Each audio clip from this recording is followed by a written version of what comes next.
across the board, you've worked on, for the audience, you've worked on three separate startups. So starting with Moosejaw, which I think Yep. started in your garage, just selling, So basically, yep. selling, it was like backpacking apparel, right? Yeah. We sold North Face and Patagonia, Arc'teryx, brands like that. Cool. Yeah. So I think that eventually, I think it took a couple decades, but that it eventually scaled up and got acquired by Walmart. And Yeah. then you worked on the second startup, which is the one that got acquired by GoFundMe, if I'm not wrong. I'm forgetting. Yeah. Called CrowdRise. Yeah, CrowdRise, and now Yeah. working on Zeck, which is Exactly. revolutionizing like board meetings. Yes. So first of all, it seems like these are such arbitrary choices of industries, and it always seems like you're also riding the wave of new technology each time. But how do you always make it work? So like, what stayed consistent? I guess throughout what's a lot's probably changed, but what stayed consistent? Like, what have you Yeah. noticed has always been the same for you? It's a great question. Um, so at Moosejaw, and I'll try and tell the story concisely. Um, I was the kid who wouldn't go to the mall. Like we were a retail shop and I didn't know anything about retail, zero. And that turned out to be a really lucky advantage because when people would come into we had a one little store in Kego Harbor, Michigan. It was 1,100 square feet, which is tiny. And when people would come into the store, I didn't say to them, "Can I help you?" I didn't even know to say that. I said, "Do you want to go play home run derby in the parking lot?" And that is not a made up story. We really had home run derby set up in the parking lot, and there was a fence, and I had TVs, and would the all the games would be on Saturdays, and we were sort of doing by accident experiential retail before that was a thing, right? Like we had a ping pong table in our shops because I love ping pong, right? And not because we thought it would be some way to drive traffic, right? Once we attached data to it and realized that this idea of making the experience fun was working, then we started to do it very purposefully. And then when we started researching the giving space, we came to the conclusion that giving to charity, and if you think back to 2009, right, giving to charity, nobody shared how they did that. It was actually seen as quite tactless to tell people how you give back to cause. And our idea was, okay, well, fuck, if we can make this, I'm sorry, I'm letting my dog in Oh, the go house. ahead. If we can flip this and make it so that people actually liked giving back to charity, then maybe they would do so more often and they would tell their friends about it. In other words, it would be social, right? So we basically took this Moose Jaw playbook and applied it to a new space. So instead of trying to make backpacking fun, we tried to make giving back fun, right? And our slogan at CrowdRise was, "If you don't give back, no one will like you," right? Which was very polarizing at the time. I mean, the very first organization we met with was American Cancer Society, and they quite literally laughed us out of the room. They said, "We will never do this." Once they realized that we could be a conduit to younger philanthropists or younger donors and fundraisers, we became, 5 years later, we became their fundraising platform. So it really did come full circle. And then fast forward, and I won't bore you with the whole long story, but we were researching the board space based on our own miserable experience dealing with the board meeting process. And we said, okay, maybe we can apply the same playbook that we used at Moosejaw and CrowdRise to another space and try to flip the board meeting so that it's not so miserable and met with such dread and make that process more meaningful and valuable and dare I say fun also. So I know that was a long answer. I'll stop. Did that make any sense? Yeah, that it seems like there's this consistent theme that kind Yeah. of arise randomly almost or by accident it seems, but Yeah. No, we're trying to take miserable spaces and make them fun. yeah. So this, it seems like these are random industries, but they were essentially boring in a way before Yeah, I guess for sure. you tried to revolutionize them and make them seem like either like building a community around it or making it fun and more exciting. And it seems like it's worked really well. I mean, now I think with sex purpose now with board meetings, I mean, how does that work in the modern world with like leveraging, existing like new tooling and Yeah. like how do you make board meetings fun? Because I feel like they're known for being boring. Yeah. No, there, I mean, if you go to our homepage, Zeck.app, there's a Wedding Crashers quote on the homepage, right? Like that is not normal when you think about a governance platform. So part of the idea is if we can make the process infinitely more valuable and meaningful, and once you get into the boardroom, if the experience is not having a deck that as a board member you already read and you get into the room and have that deck read back to you, that's the typical experience and it's a total waste. And that's why everybody dreads it so much. If instead software can make it so that that live meeting is forward thinking and strategic, then people will look forward to it because board members like to do that. People like to be in a session where you're talking about challenging problems and coming up with solutions. That's what Zeck optimizes for, as opposed to literally getting a PowerPoint or a PDF that you can't read on your phone, you can't engage with it in any way. No one knows whether or not you read it. And you get into the room and again have that presentation read back to you. The current process is horrible and broken, and we're trying to make it it's certainly more interesting. Mm. When you started back in when you were, I think, 21 Yeah, and you just graduated from Michigan, what was like the culture around startups at the time? Because I mean, people have always making companies in this country. I mean, it's very yeah, different today, but totally.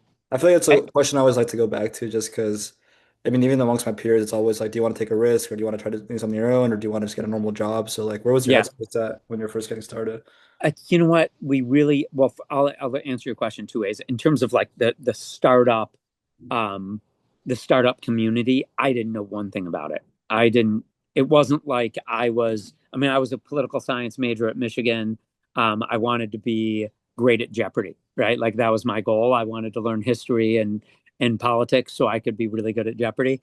And sort of fell into this space where we saw a gap in the market and decided to open an outdoor shop, right? I mean, I'm a big believer in luck. And if you think about like in the winter in Ann Arbor, you can't walk probably 30 feet, no less a block without seeing someone wearing like a North Face puffy jacket, right? Or a Patagonia fleece. North Face, if you think back to when we started and that what a different world it is, North Face did not even make product for women, right? Like it is so crazy to think of the sort of the wave that we were able to ride when backpacking product was becoming more of a lifestyle. So that was really lucky timing for us. And again, I sort of fell into it. It's not like I was an MBA who said, I want to start a company. I'm going to start doing research across the scope of the world to figure out what problem needs to be solved. This was something that we got lucky and sort of fell into. Mm. I I don't mean, I know feel if I like answered the question there or oh, you not. did. And it Okay. makes me think because I feel like these days the new technology is AI and everyone's thinking about Yeah. now I need to hop on this wave and like use this. And I guess you guys were able to be lucky and I guess ride the wave of internet and e-commerce starting. You know, you were Yes. one of the first early adopters building your website. So was the culture similar back then like it is now for AI where like everyone's like, you do this, do this, do this, or was it more like resistant back then where they're like, who knows what this could be? No, it was pretty crazy. I mean, back in 2000, where again we got really lucky is most companies tried to raise an insane amount of money and buy into their growth, and we didn't do that. And when the bubble burst, so many of the big companies in Moosejaw space went out of business, and we were one of the only ones left standing. So that enabled us to really press e-commerce. And at Moosejaw, we had 14 stores, but we were, I don't know, probably 85% e-commerce. I basically fell in love with the internet. And so that was awesome for us. And then at CrowdRise, we really, it's really where social became sort of the next big industry. So in our minds, we sort of this is the way we talked internally. We said, okay, Facebook is the place where you're going to find yourself by your friends. Twitter is the place where you're going to say, okay, this is what I'm doing right now. LinkedIn is where you define yourself by your work life, and CrowdRise is going to be the place where you define yourself by your philanthropic or charitable life, right? And so for us, we really tried to press on the idea that giving back can be social, and that was new. And now with Zeck, we're in AI, and our view is that I don't know, sort of our mindset is when the car engine gets better and better, it doesn't replace the car. We're partners with the AI companies, and the more and better work that they're doing, the better our product gets, right? So in that case, they're the engine and we're the car. So Mm. we're super enthusiastic about not only where we are today, but where this world is going. Yeah, I wouldn't dig more into that because that's definitely a point of contention amongst a lot of Yeah. people where like I kind of agree with you that I think that as the engine gets better, the car drives faster as well. But I mean, I feel like the entire landscape of companies and size of companies and just what kind of companies exist is about to change a lot. Yes. And as someone who's been amongst a space of new and upcoming companies and new technological change, what do you think is going to happen amongst the landscape of companies? Like, I mean, I think a scenario where no one has jobs is very unlikely, but Yeah. I think, what do you think the landscape of the economy and companies is going to look like in 10 years from now? Yeah. I know it's a long time frame, I but don't I don't really know, right? I don't think anyone really does, but I'll give you an example. One of my kids, he loves sports and analytics, and we're lucky at Zach, one of our main investors is Salesforce. And so I called the one of the head people at Salesforce on their AI team. And I just told him, I said, hey, this is what my kid wants to do for a living. He was like, nope, that job won't exist. So he's like, tell him forget that, right? That job is not going to exist anymore. Being getting a job out of school to do data analytics for ESPN, like just forget it, right? So I do think that that's going to be tough, right? Like my I have one kid who goes to Michigan, another goes to Indiana. Like my kid has friends in Kelly at Indiana who think, okay, well, fuck, I'm not going to be able to get a job as an accountant coming out of Kelly anymore. Like only the sort of the people who are in charge of analyzing the AI, those jobs will exist, right? And even in terms of the of law, like I use AI. I'm not sending NDAs to an attorney to review anymore. So I think all of that is going to be really tough. My younger kid actually flipped to the hospitality school because he wants to be a chef. Like that's a job that's going to exist. But I think I do think we've seen this play out before, and the world and smart people have a find a way to figure out what this is going to look like and it not be an apocalypse. I've seen Terminator. I hope that's not the result of all this, but nobody really knows. We're just trying to embrace it and stay as far in front of it as we can. Um, One of our other investors is a VC called Khosla, and they're one of the main investors in OpenAI, so they've been helpful to us. So I think this will be a challenging world to navigate, but we're actually pretty psyched about it. yeah, it's exciting, but also nerve-wracking for a lot of Yeah, people. I mean, totally.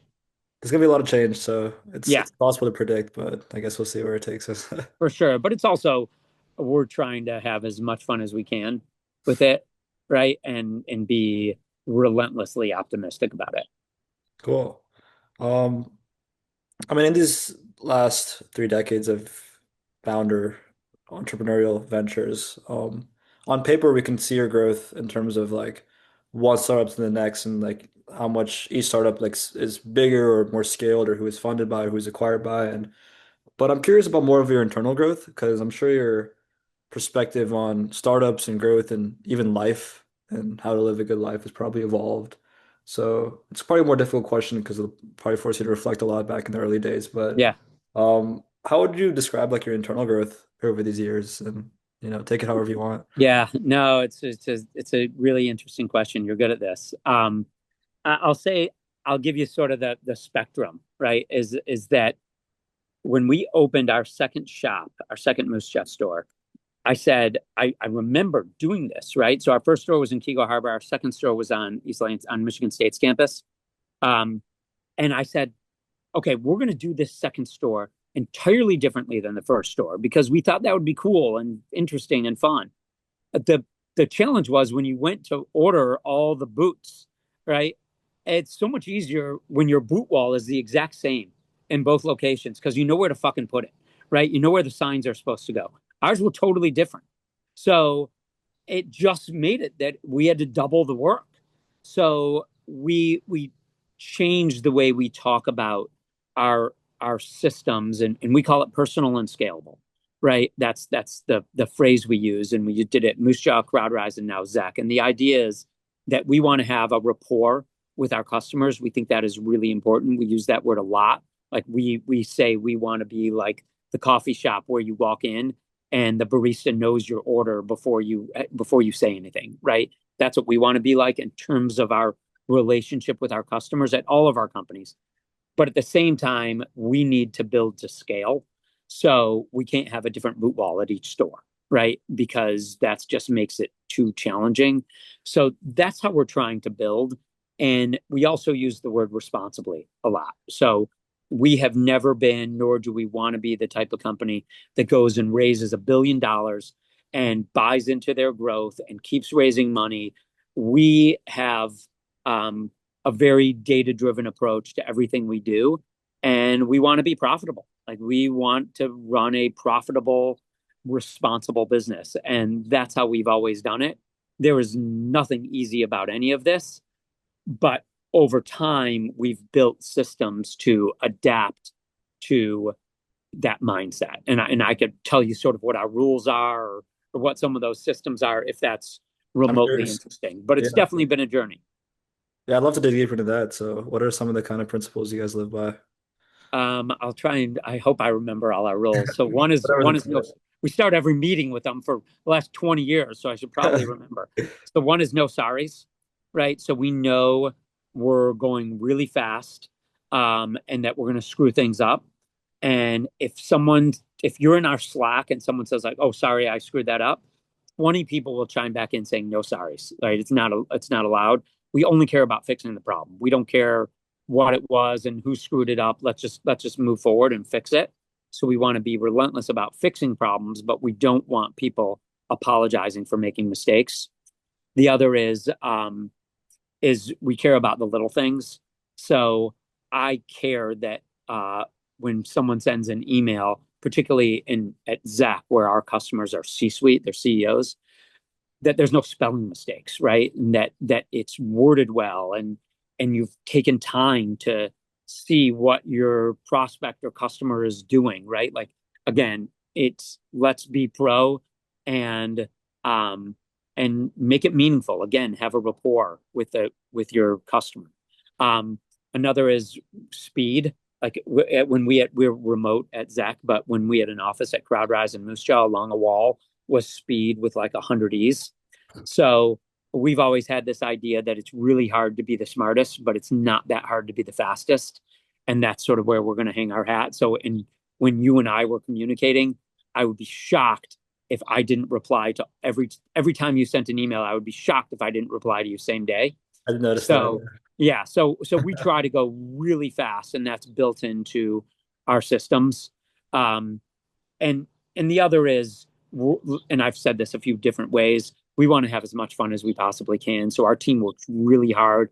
We're definitely grinders. So we want it to be as much fun as we can while we do it. And so those are our important rules that we really try to live by.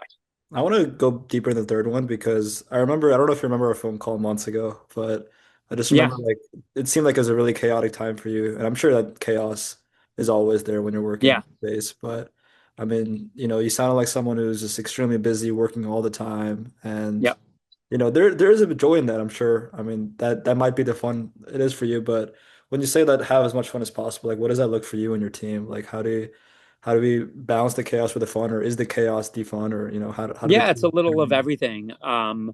So at Moose Jaw, our slogan was "Love the Madness," and that was on T-shirts, but it really started off as an internal slogan, right? So the idea was like, okay, it is going to be chaos. We are not going to be able to solve everything, and if you can't live with that, this is not the right place for you, right? And so part of it is we want to be able to embrace that.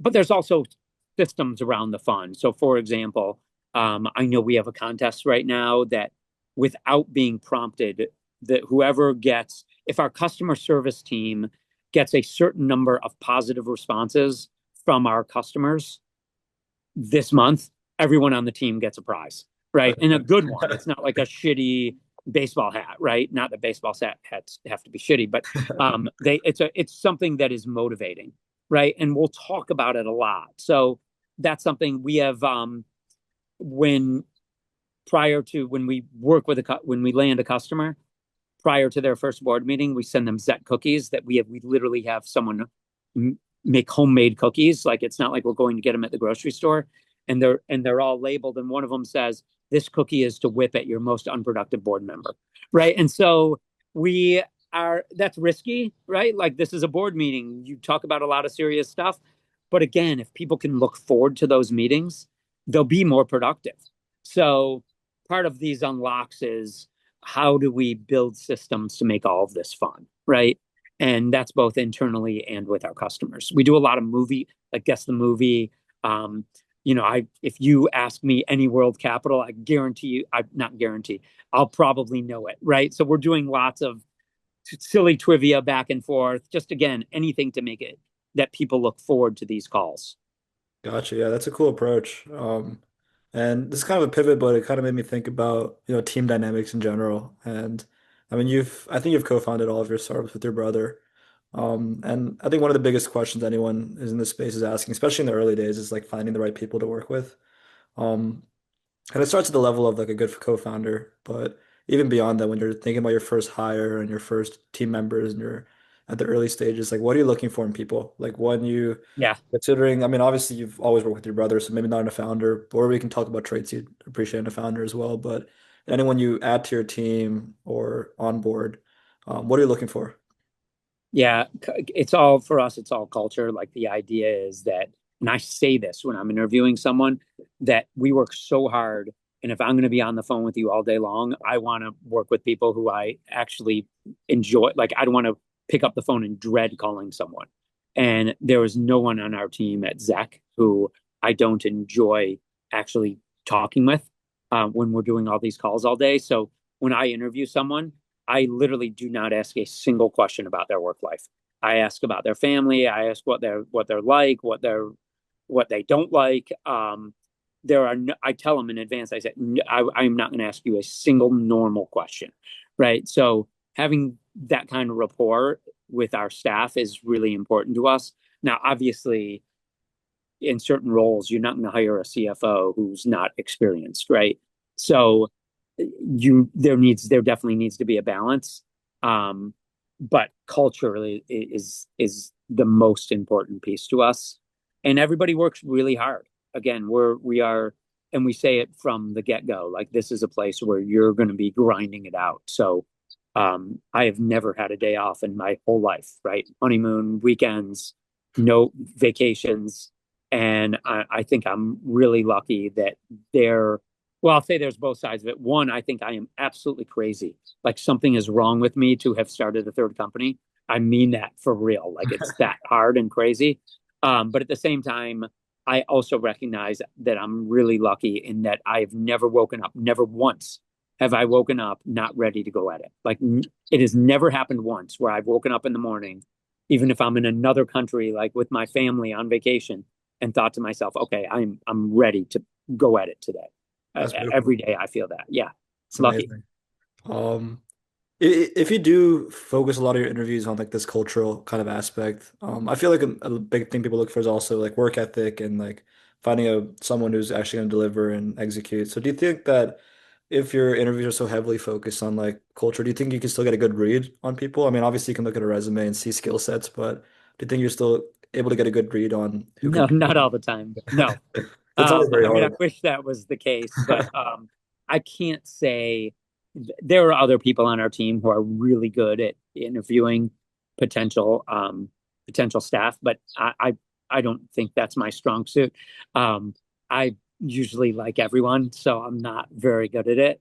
Um, but we try to I don't want to say we scare people, but like, you know, if I send someone an email on Wednesday and they don't reply to me by, I'm talking internal, by end of day Thursday, like this is not the right company for them. Right. And everyone here knows that. And it's not just with me, it's with everybody. So we try to be really great communicators. I think most problems happen because of poor communication. And so we're working right now to hire a new PR firm, for example, and contractually we will make them commit to answer all of our messages within a business day. So if I if I message someone on a Friday, I don't always expect them to reply on a Saturday, but by Monday for sure. So we mandate that that's a part of our process. Cool. Amazing. Um, Shifting gears again, when you look Yep. back at the last, 30 years, what are some of your lowest moments, if you can remember? Yeah, no, Like, there's been a I can't million. I imagine it's mean, always amazing, right? no, I'll tell you the biggest mistakes we've made has have been around not being focused. Um, so I'll give you a real example. In a little of believing our own bullshit. So at Moosejaw, we were a top five dealer for Patagonia, Arc'teryx, all these amazing companies. We became a notable player in the space, and we thought, okay, if we can sell backpacking gear well, we can surely sell snowboard gear well.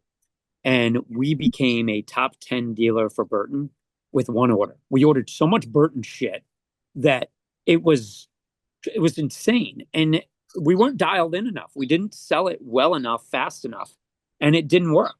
And that was a really great lesson for us. And we've screwed that up a number of times, but at CrowdRise, so CrowdRise, we were a platform where you could raise money for charity, right? For only official 501(c)(3) charities. We saw how GoFundMe was kicking ass with people raising money for their friends. So we said, okay, we have the audience. Let's get into that business as well. Unlike Moosejaw, where we made these decisions in 5 seconds and decided to launch, here it probably took us 6 months to a year to get that product live because we tried to do it very contemplatively. And I think that's an example where we were more focused and learned from those lessons. But all of it's hard. I mean, at Moosejaw, we raised private equity money. I didn't get along with our private equity partners. That was really hard. I always say something happens every day that we could have never anticipated, even though we've done this a couple times. And that's true. And I say to people who want to be founders, it is a life, not a job. And and that is definitely true. Um, this is I'll stop talking after I tell this one other story. But at Moosejaw, in the earlier days, if you called Moosejaw at 2:30 in the morning to order a backpack, I had my laptop and a credit card machine by my bed, and I would pick up the phone at 2:30 in the morning and take your order. Right? Like no one knew that, but and literally type in your credit card number. That's how hard it is, right? Like that's the kind of stuff we were doing. But we were lucky. We loved it. Yeah. Wow, that's a crazy story. Yeah, that's a Um, real story. Like there is no hyperbole in that story. yeah, amazing, man. So, what does your life look like now? Because I mean, you said you were crazy to start this Yeah. company, but looks like you're still at it, and it looks like it's something you love. So, where do you see it going for you? Like, do you see yourself just keep building as long as you can, or what else? Do you have other dreams in life that beyond, entrepreneurship that you have, or I'm one of those like some people say you know when someone went to Michigan because they'll tell you within 5 seconds of meeting them. Like I'm a crazy Michigan fan and I love sports. So if you said to me like if I'm done doing work, what would I do? I'd probably go to lots of away games for every sport. And the No, I don't know. I feel like I sort of can't help myself. I don't know if we're lucky enough to grow Zeck to something substantial enough to have an acquisition one day, or we'll just keep doing this forever. That's not something we. I think there's a very big difference between building a great company and building a company to sell, and we're doing the former. Mhm. Having said that, when you have investors like Salesforce and Breyer and Khosla, like they're not doing this for fun. They want a return on their investment. So we're very eyes wide open about that. Um, but I, I love the brand building process. Like at Zeck, we're not trying to do something transactional. and I don't know, I hope this doesn't sound aloof, but we're really trying to build a brand around the idea that your most consequential meetings should be valuable and you should look forward to them, right? And if we can accomplish that, we'll have been successful. Mm. One thing I noticed like throughout this meeting that, in your story it's evident you've done very well is you balance like speed and slowness in this really nice way where, the whole mindset is speed with as many E's as you said before. Yeah. And, responding to my emails within minutes sometimes. But Yep. also then your previous story where with CrowdRise, you didn't pivot so fast for this new thing and you took the time to really think it through and develop it in 6 to 12 months. So, that's something I think a lot of people struggle with and I struggle with too, because I started working on a new project with my friend about 4 months ago.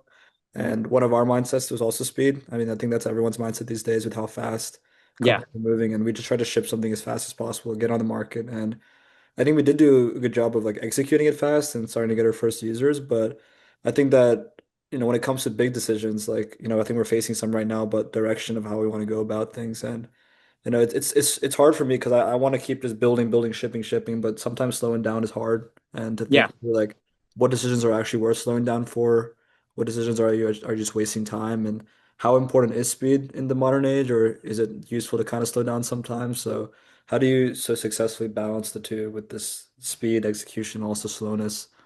Well, first, I don't know how successfully I do that. But I would say this, we really, we have a very collaborative process with our team. So for example, um, we don't, you the manager, your manager doesn't set the deadline for you at our companies. So let's just say you and I are working together and there's a project. I wouldn't say to you, you have to have this done in 2 weeks.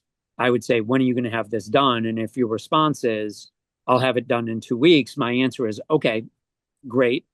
Or it's, okay, we need this done in a week. Tell me what has to come off your plate so that you could have it done in a week. So we try to be very collaborative about deadlines, or said another way, this idea of speed, we try and do it really, um, I don't know another word to use other than collaboratively, but collaboratively with the team. I know I've just said that word 20 times in the last sentence. Um, but so we try and be realistic about it, but at the same time, once we have that plan set in place, and maybe it's to have something done in 2 weeks, or maybe it's to have something done in 6 months, we are going to go at it as relentlessly as any group of people in the world. So we try and be smart about it, but under the confines of whatever that deadline is, we're going to do really well. But we also don't want to live in fantasy land. We talk about that a lot as well. There is no magic, right? So we try to build systems and be organized enough that we can attack something meaningfully and also responsibly. Hmm. I know I just rambled. I don't know if I answered the Oh, question there no, or you not. did. That's Okay. useful. Yeah. Um, We are crazy about our deadlines at this company, but that doesn't mean that every deadline is tomorrow. hmm. Yeah, that makes sense. It's a difficult balance for everybody, but For sure. yeah, you guys definitely do really well from this conversation. Um, yeah, can you reflect back to any like really big decisions you've had to make along the journey and like the biggest forks? Because I think decision making is also one of those difficult skills, and Yes. that's another time where you need to balance out the slowness with the speed. But what are some of the biggest decisions you've had to make in this whole journey, and how did you approach it? I'll tell you one at Zeck, um, that that was a challenging decision, and I think we made the right decision. Is that both Moosejaw and CrowdRise, we bootstrapped the company and only raised money at Moosejaw, probably, I don't know, 20 years into it. At CrowdRise, probably 3 years into it. Um, at Zeck, we decided to raise money pre-product. And the reason was we wanted to be able to hire the right people and have the best systems in place from day one, instead of having to grow into it over time, which we did at our prior two companies. That was not an easy decision. And I made that decision with my co-founders at Zeck, my brother and Edward Norton, the actor. We started our Edward and I and my brother. We started our prior company together also. So as a group, we said, okay, do we want to fund the company ourselves and build slowly and maybe not hire the best people from day one, or do we want to fund it and really go at it from the get-go? We decided to do the latter, but we also decided to we didn't raise any passive we didn't raise any passive dollars.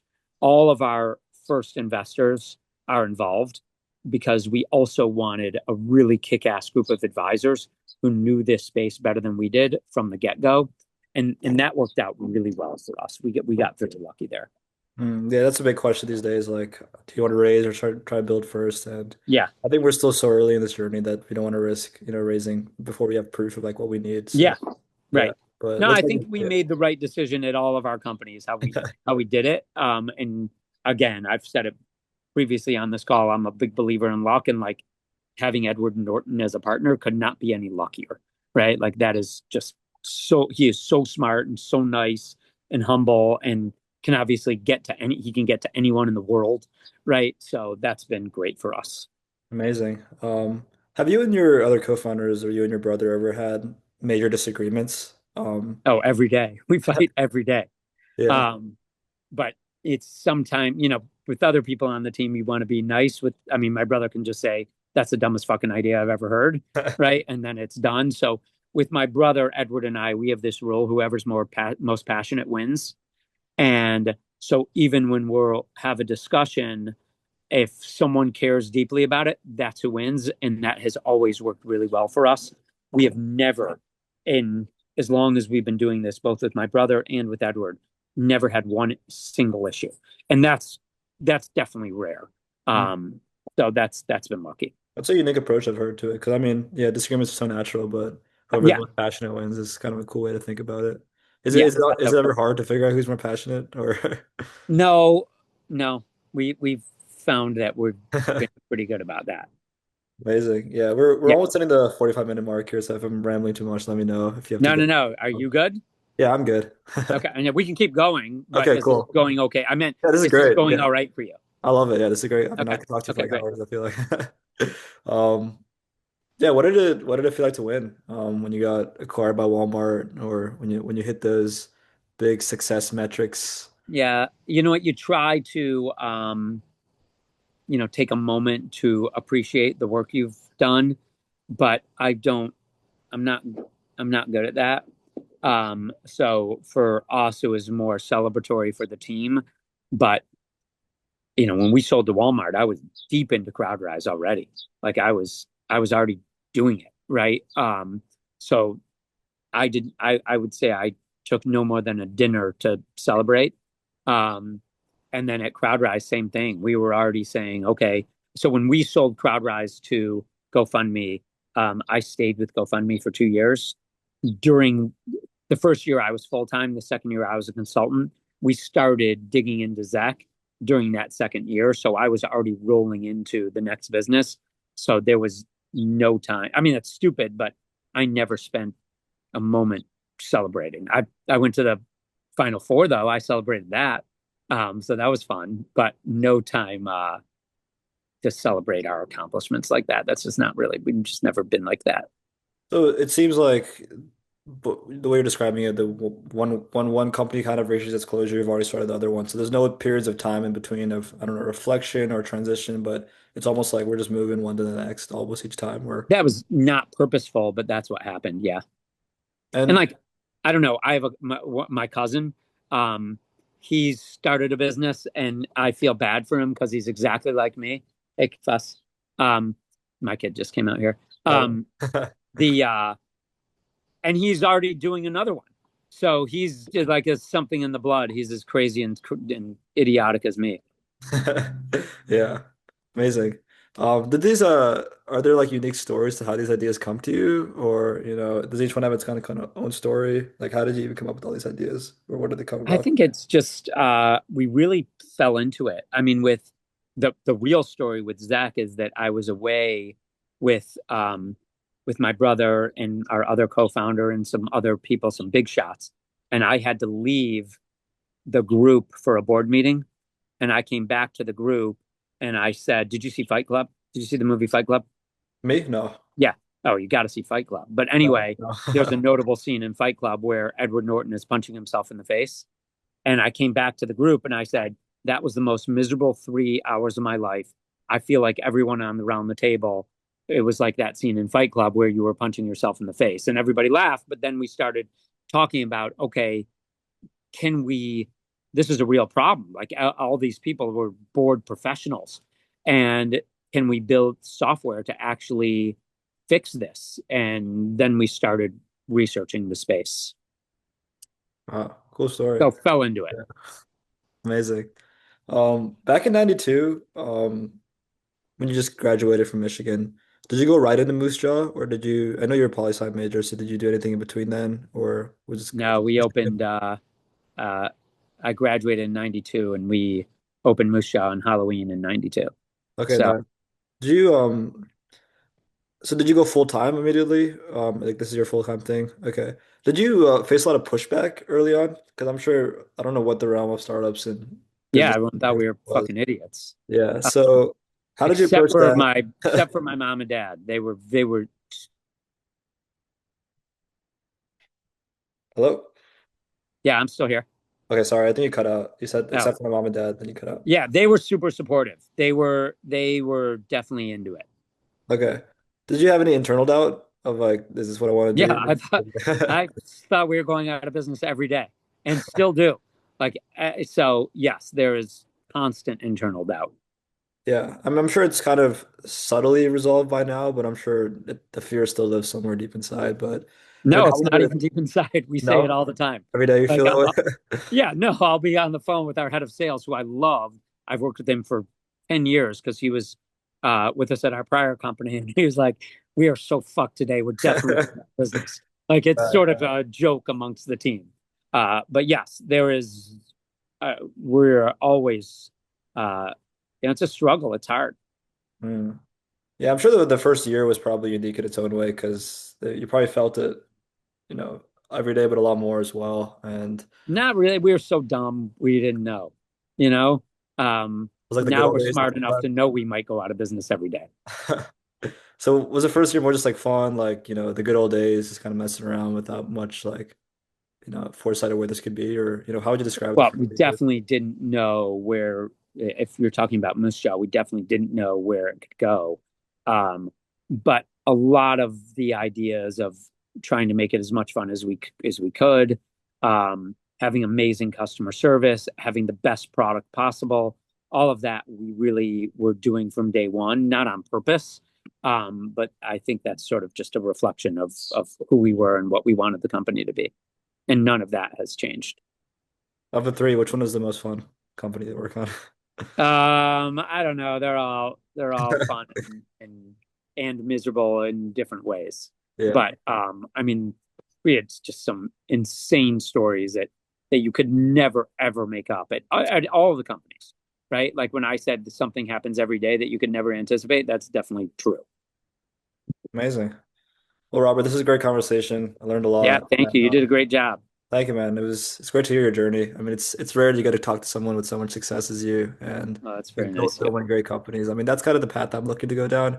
I mean, haven't proved myself yet, but definitely entrepreneurship is what's been most interesting to me, and hopefully we can, do something with that down the road. But Yeah, well, yeah, as you know, I'll be ready to talk anytime. amazing. But yeah, thank you for your time, Robert. Yeah, thank you. If you have any friends you think would be down to do this, I'd love to talk. Yeah, I do actually. I'll reach out. That'd be great. Okay. Cool. Well, All good right, luck I'm with on it. Zach. Good luck building every day Thank you. and take care, all right? Enjoy the All summer. right. Have a great rest of the day. Too. Bye bye.